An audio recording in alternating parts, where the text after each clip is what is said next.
So it's great in life if you can create one size that fits all, right? Well, bigger is also sometimes better, and for adult collectors, this means you get to have giant monsters to go into your collection. For most consumers, larger usually just has to do with price value. For toy companies, though, larger and smaller can't necessarily always be a good thing. In fact, what toy companies really want is every figure to be exactly the same.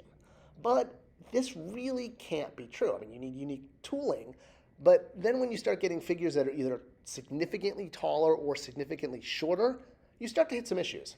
So let's look at how different toy companies deal with this. Marvel Legends, Hasbro, I think, does a great job by including a Build-A-Figure, even though they're maybe kind of phasing this out. But, we've had a good 20-year run, and it lets us get figures that are slightly larger or even significantly larger than your basic figure.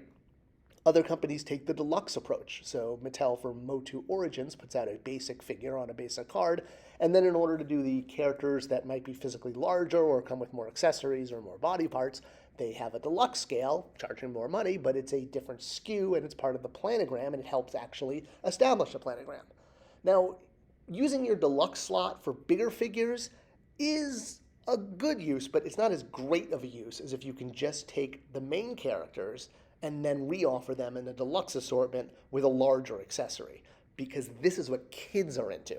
Kids aren't necessarily into getting as many characters as they are getting the main characters, which is why it is actually a better idea to take this strategy and offer main characters as your deluxe and not use that deluxe SKU for the larger ones. Okay, get off my soapbox on what works and what doesn't as far as selling toys. The point is, when you have a brand, and we'll use Star Wars as the textbook example because it does have this, it has characters that are larger and smaller, and one of the best examples is the 1979 Jawa, or 78 Jawa, I guess. So this figure was reissued later on, that would be where the 79 comes from, when a year later came out with a cloth, soft goods cloak. This was done to increase the perceived value at retail. Same figure underneath, and it's odd that the cloth is actually hiding some of the deco. They could have probably removed the deco from the bandolier and saved even more money. But that's okay. It's one of the only figures in Star Wars that actually covers up deco. So in the modern line, and modern I mean the Hasbro 1995 Power of the Force 2, solved this issue by just including 2 Jawas in a pack. So instead of having to increase the value of one, you would either get a second Jawa or maybe a Jawa and a droid, until costs started getting in the way and the vintage series turned it into just getting a Jawa with a Jawa. So similarly, with Return of the Jedi, you had Ewoks, which are significantly smaller, and with the exception of Wicket, though, they were plussed up usually with larger head dresses and satchels, accessories. Again, in the modern Kenner Hasbro Power of the Force 2 line, just double up the Ewoks and hit your price value. So if it's a smaller figure, offer 2. Again, of course, until you can't afford to do that, and then the solution becomes increase the accessory count in order to hit that price value, which is just another takeoff of the Jawa cloak. You're just adding more to a smaller figure. Sometimes this works, but Wicket and Yoda tend to be issues because they're so small. Even giving Wicket, 4 accessories, a bow and arrow, a club, a spear.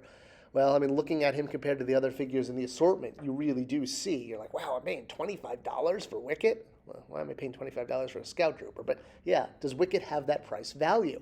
And that's the problem with smaller figures. You try to plus them up with extra accessories, and it doesn't necessarily work. You throw in 2, Ewoks, and actually sometimes that may wind up costing more. I mean, look at this PR shot that Hasbro used where they make Wicket look much bigger than he really is. And yeah, I'm really not happy with PR shots that are not accurate. Of course, sometimes you get the opposite, where you get a giant figure that you try to sell as a basic figure, and you wind up losing your shirt because the costs are out of control. And while Effin Mon looks great in a diorama, he really should have been reserved for either a convention item or a deluxe assortment. So paying attention to releasing these larger scaled figures can completely throw off a line. And like I said, there's been some creative solutions. McFarlane Toys took their giant Malbolgia, which is basically double the size of a figure, and they shipped him with other figures that had way less deco. So you can see here him packed out with medieval spawn just to show size comparison. But in his single card, you could buy both of these figures individually for the same price. So yeah, that's kind of a price value issue. The way McFarlane did it was with these non-deco figures that he was able to spread out the cost among the entire year's assortment.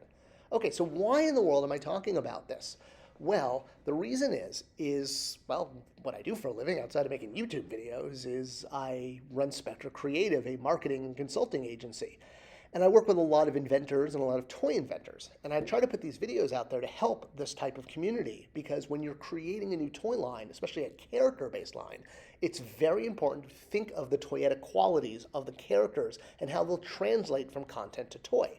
By having all the characters be the same scale, I mean, yes, you can have one a dinosaur and one a plumber, but they're still the same scale so they can work in the same assortment. And this is exactly the kind of advice and direction I offer on Spector Creative. And honestly, I encourage people to check it out, because there's a lot of services I can offer for people working on character-based toy lines. And while you are going to have to find a way to get your Yoda in that line, if you're creating a line from the ground up, if you can create characters that are all the same scale, you avoid a huge problem down the line of how do you make smaller and larger figures fit in with the standard average figure. If you can solve this at the design phase when you're creating the line, well, now you've made it much more toyetic and it's a lot easier to sell it. I hope you enjoyed this video and it was a good insight into how toy companies tackle yet another obstacle in the road to bringing our favorite IP to the toy aisle. If you like this video, please do share it with others. It's the best way to support it. Thanks for watching, and I'll see you next time.